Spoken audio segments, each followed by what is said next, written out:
أعوذ بالله من الشيطان الرجيم. بسم الله الرحمن الرحيم. الحمد لله رب العالمين، والصلاة والسلام على أشرف الأنبياء والمرسلين وعلى آله وأصحابه أجمعين. أما بعد، رب اشرح لي صدري ويسر لي أمري واحلل عقدة من لساني يفقه قولي. اللهم رب أدخلني mudkhala sidqin wa akhrijni mukhraja sidqin waj'al li min ladunka sultanan nasira. Rabbi a'udzu bika min hamadatis syayatin wa a'udzu bika rabbi ay yahdurun. Assalamualaikum warahmatullahi wabarakatuh. Ya, waktu ini saya khusus mau membicarakan haji dan cara pelaksanaannya.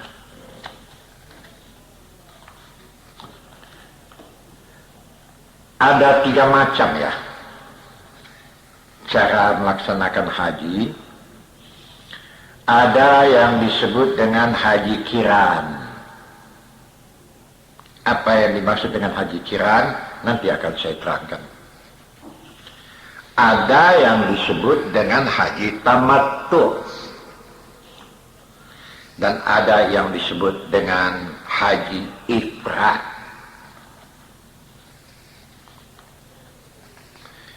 Nah, saya mulai dulu daripada apa yang dimaksud dengan kiran. Yang dimaksud dengan haji kiran,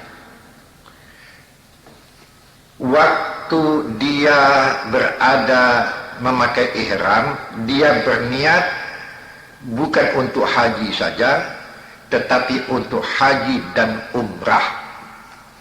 Sekali jalan ya. Jadi dia memakai ihram dari miqat, dari batas yang sudah ditentukan. Kalau umpamanya dia tadi dari Madinah, tentu dari Bir Ali, ya, Zulhulaifah. Dia memakai ihram dengan niat, sahaja aku berihram untuk umrah dan haji. Jadi itu yang diistilahkan dengan haji kiran ya. Jadi orang yang sudah berihram untuk umrah dan untuk haji, dia belum boleh membuka pakaian ihramnya non-stop, terus dipakainya hingga selesai pada tanggal 10 Zulhijjah, sesudah melontar jamrah. Selesailah. Jadi berarti dia masuk ke Mekah dengan pakaian ihram yang niatnya berihram untuk haji dan umrah. Jadi sekali jalan ya. Oh, ini kena dam ini. Ya. Yang dimaksud kena dam, bayar wajib korban 1 ekor kibas. Itu yang dimaksud dengan haji kiran.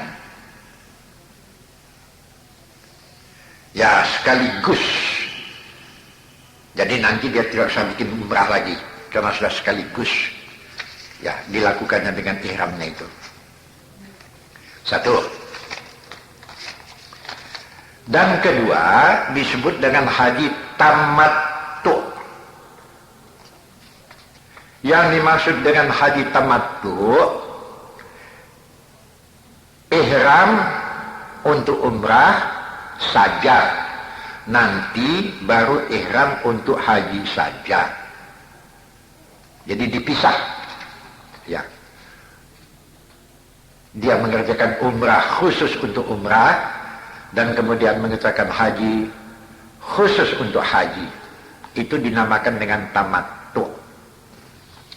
Ya, dia menggunakan kesempatan mengenai dua macam ibadat ini dipisah-pisah karena kebetulan mempunyai waktu yang cukup.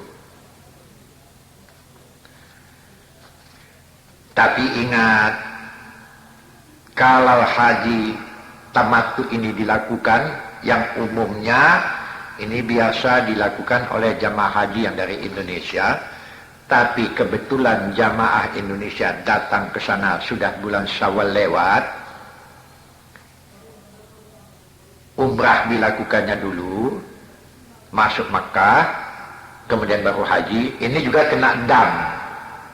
Ya. Tamattu kalau arti literalnya itu bersenang-senang. Kiran artinya sejalan. Tamattu haji bersenang-senang. La arti literalnya. Ya, setelah dia umrah dia bisa tahallul. Jadi apa yang bisa dilakukan oleh orang biasa, dia bisa pakai. Ya. Dia bisa bikin, mau berharum-haruman, mau mengadakan hubungan dengan istri umpamanya, sudah boleh. Tapi kalau dalam ihram ini tidak boleh dilakukannya ini. Jadi berihramlah dari miqat, berniatlah untuk umrah saja, sampai ia melakukan, sampai di Mekah tawaf di Ka'bah 7 kali keliling, sa'i antara Safa dengan Marwah bolak-balik 7 kali, kemudian menggunting rambut atau mencukur rambut, tahallullah dia sudah. Dia boleh memakai pakaian biasa, menunggu masa dia harus mengerjakan haji wukuf di Arafat. Jadi bila sampai tanggal wukuf di Arafat, baru dia ihram kembali, ihram untuk haji. Ya, ini hanya dapat dilakukan oleh orang yang bukan penduduk Makkah. Ya. Jadi pendatang ya. Jadi kalau kita memakai bahasa lain, orang-orang penduduk Makkah itu tidak dibenarkan melakukan haji tamattu. Nah, ini yang dimaksud dengan haji tamattu. Jadi kesimpulannya, masuk Makkah memakai ihram dengan niat tamattu, selesai tawaf, sa'i Safa Marwah, bercukur, tahallul. Jadi dia sudah bebas gerak, ya, seperti manusia biasa. Waktu haji diulangnya kembali memakai ihram untuk haji. Nah, itu haji tamattu. Kemudian yang ketiga disebut dengan haji ifrad. Yang dimaksud dengan haji ifrad, berihram dari miqat. Ya, berniat berhaji secara ifrad, tetap dalam keadaan ihram hingga selesai segala amalan hajinya. Jadi waktu dia masuk ke Mekah, dia langsung memakai ihram dengan niat haji. Jadi tidak dikombinasi ya. Tadi dengan niat sahaja aku ihram untuk tamattu, lain untuk ifrad hanya berniat untuk haji. Kalau tadi untuk umrah saja, ini dia berniat masuk untuk haji saja. Umrah belum. Jadi berarti umrahnya belum selesai ini. Hajinya diselesaikannya lebih dahulu. Ini juga masuk berat ya. Sebab orang yang melakukan haji ifrad tetap dalam keadaan pakaian ihram hingga sampai ke masa mengerjakan haji. Tetap dalam pakaian ihram. Sesudah itu barulah dia kerjakan umrah. Jadi dipisah juga. Tapi ini berat ya. Sebab kalau dia berniat dengan niat haji sampai selesai pekerjaan haji, barulah dia boleh bertahallul. Ya, untuk ini saya teringat dengan satu hadis yang diriwayatkan oleh Bukhari, ada Muslim, ada ya Imam Malik juga ada meriwayatkan hadis ini, Imam Ahmad juga ada meriwayatkan hadis ini. Ini hadis dari Aisyah. Di situ dikatakan, kami pergi bersama Rasulullah. Ini terjadi pada waktu haji wada. Di antara kami ada yang bertahallul dengan umrah, ada yang dengan haji dan umrah. Itu sudah saya terangkan ya. Ada yang hanya berihram untuk umrah saja, ada yang haji umrah sekali. Ini hadis ya, nanti saya bacakan hadisnya, saya terangkan dulu.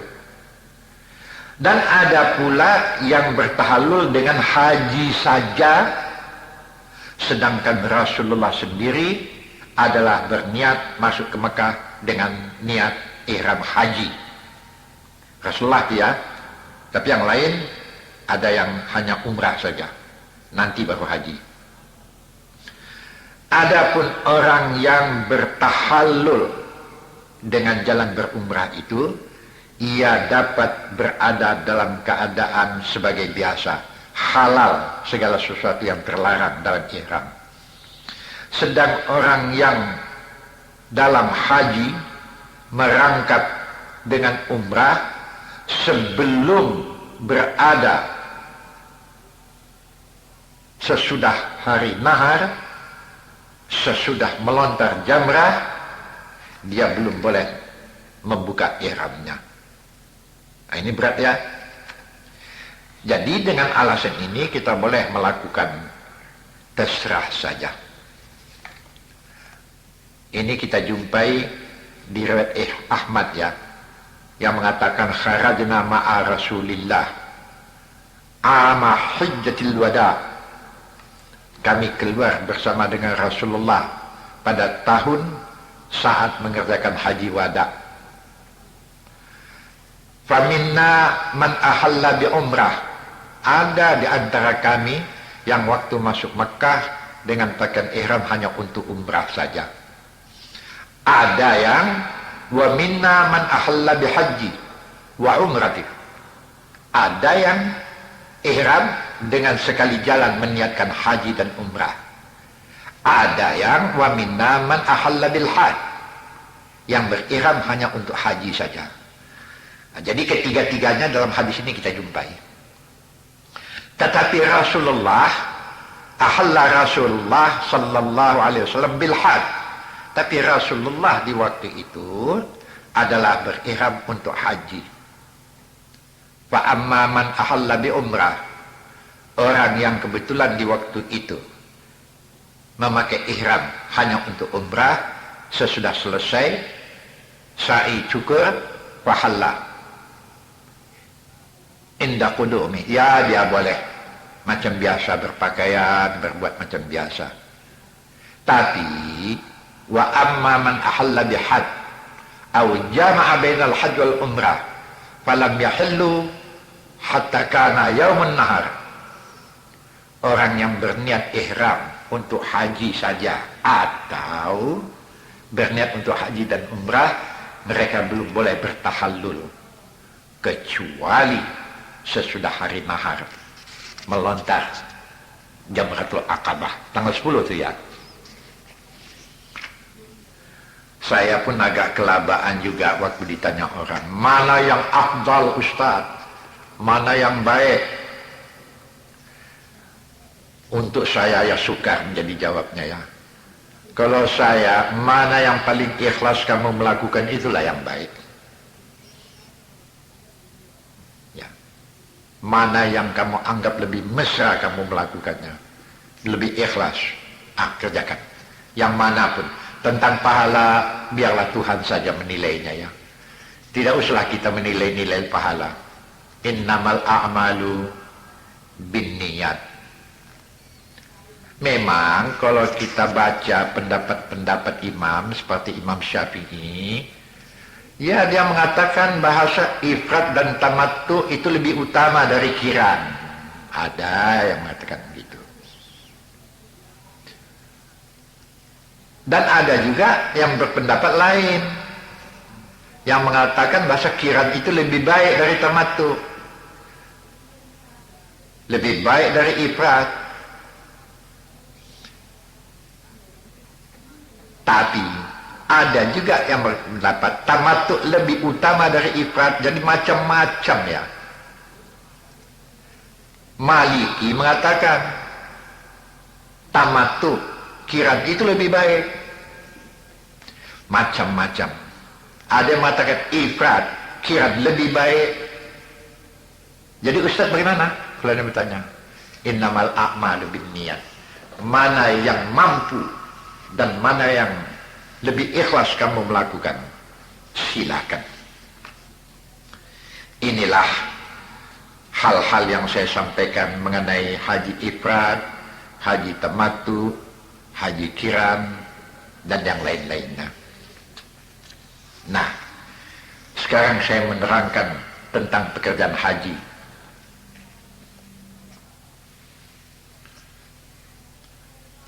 Pada tanggal 8 Zulhijjah, orang yang mengerjakan haji, ya terserah saja apa haji tamattu, haji qiran, haji apalah, terserah saja. Tapi pada tanggal 8 Zulhijjah sudah harus berada di Arafat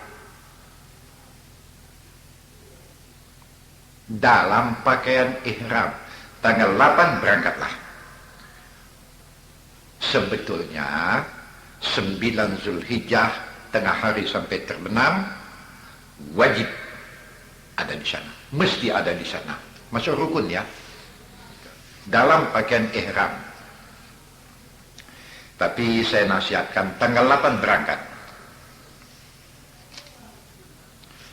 Di Arafat, apa kerja di Arafat? Berzikirlah kepada Allah sebanyak mungkin. Kemudian membaca Quran sebanyak mungkin. Ya, mau mendoa, doa yang khusus tidak ada, tapi mendoalah mana yang baik dirasa. Tetapi kalau saya ditanya, minta ampun sajalah sebanyak mungkin. Doa yang banyak hubungannya dengan meminta ampun kepada Allah. Itu bermohon ke Tuhan. Kemudian berzikir kepada Allah. Terserah saja zikir apa, dengan kalimat subhanallah, bacalah sebanyak mungkin, alhamdulillah, Allahu Akbar, baca Quran, baca istighfar sebanyak mungkin selama berada di Arafat. Sebab yang menjadi persoalan berada di Arafat yang disebut dengan wukuf. Jadi berwukuf di Arafat itu harus terlaksana. Kalau ini tidak terlaksana, hajinya tidak sah. Apa keutamaannya, itu nanti kita bicarakan. Tentang keutamaannya nanti kita bicarakan. Nah, setelah terbenam matahari di tanggal 9 Zulhijjah, 9 malam 10 hari nahar ya. Sembahyang maghrib jamakkanlah dengan sembahyang isya, bersiap-siaplah menuju Mina, melewati Masy'aril Haram. Lewat di sana ya, Muzdalifah. Mengenai Masy'aril Haram ini tersebut di dalam Quran ya. Fadhkurullah indal Masy'aril Haram. Ya. Kita disuruh agar berzikir mengingat Allah di Masy'aril Haram. Masy'aril Haram ini adalah di Muzdalifah. Di sana ya. Takbir, talbiyah, tapi umumnya waktu itu orang bertalbiyah. Kan sudah saya terangkan tentang talbiyah. Jadi tak usah saya ulang lagi ya. Labbaik Allahumma labbaik, kan sudah saya sampaikan. Jadi tidak usah saya terangkan lagi ya. Jadi lewatlah di Masy'aril Haram. Di Masy'aril Haram malam, terserah saja apakah mau istirahat di Masy'aril Haram sampai kepada waktu yang ditentukan, itu terserah saja. Sembahyang subuh dulu, silakan. Tapi ada juga orang yang mengejar waktu supaya dapat subuh di Mina. Boleh. Ya. Setelah berada di Masy'aril Haram pada malam itu, maka berangkatlah menuju Mina. Kalau mau sembahyang subuh di Mina, tentu sajalah entah pukul 2 malam, berangkat di tengah malam itu juga sampai ke Mina. Istirahatlah dulu di Mina. Apa tugas di Mina di waktu itu? Melontar hanya 1 jamrah saja. Di Mina ada 3 jamrah ya. Jamratul Ula, Jamratul Wusta, Jamratul Aqabah ya. Jadi pada tanggal 10 Zulhijjah, orang-orang haji berduyun-duyun menuju Jamratul Aqabah untuk melontar. Ini terjadi di Mina pada tanggal 9 Zulhijjah. Ya, perlu juga saya ingatkan bahwa melontar Jamratul Aqabah itu dilakukan ya, sembahyanglah dulu, sembahyang subuh kalau sudah subuh, atau subuh waktu kita berada tadinya di tempat di Masy'aril Haram, baru berangkat ya terserah saja ya di Muzdalifah ya, entah pukul 9 entah pukul 10, itu terserah saja kepada kita. Yang dilontar hanya 1 saja, Jamratul Aqabah.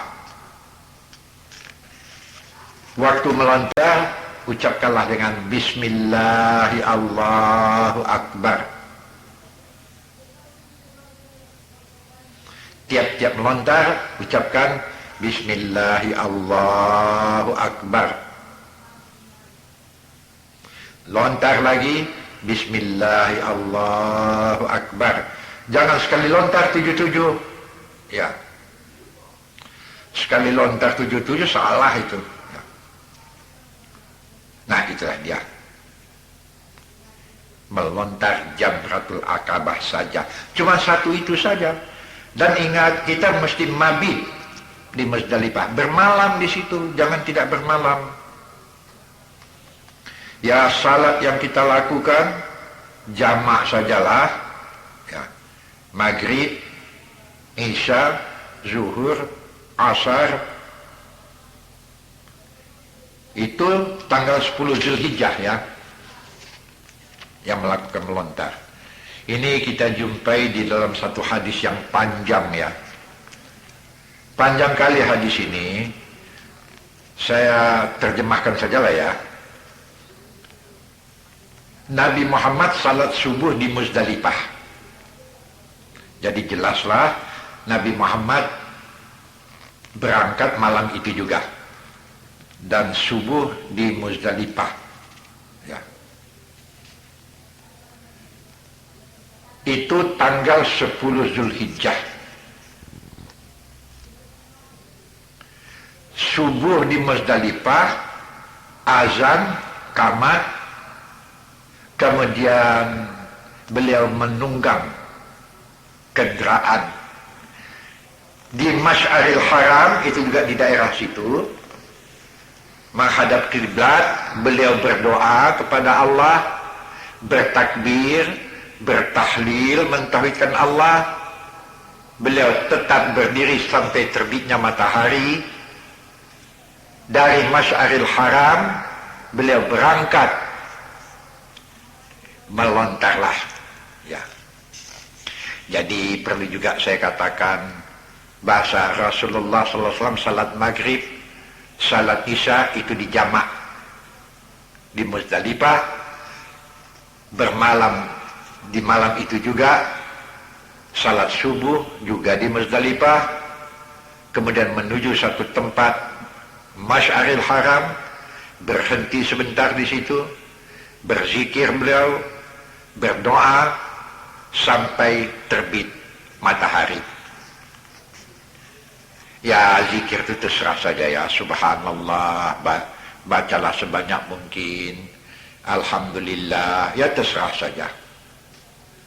Sebelum matahari terbit, beliau ada pernah meninggalkan Masy'aril Haram. Sampai di Mina, beliau langsung melontar Jamratul Aqabah. Jamratul Aqabah ini biasa juga disebut dengan Jamratul Kubra. Ya. Kalau kita dari Arafat, Jamratul Ula, kemudian di tengah Jamratul Wusta, kemudian Jamratul Aqabah. Di jalan besar itu, kalau kita terus jalan ke Makkah lah. Tidak jauh lagi itu ya. Saya belum tahu pasti, tapi kalau menurut taksiran saya, itu lebih kurang di sekitar Mina, Makkah. Itu taksiran ya. 6 atau 7 kilometer sajanya kira-kira. Ya. Jadi setelah beliau melontar Jamratul Aqabah, ada beberapa persoalan yang timbul mengenai persoalan ini. Dan mengenai persoalan ini akan saya terangkan sebentar lagi. Ya, istirahat kita sebentar dulu. Assalamualaikum warahmatullahi wabarakatuh.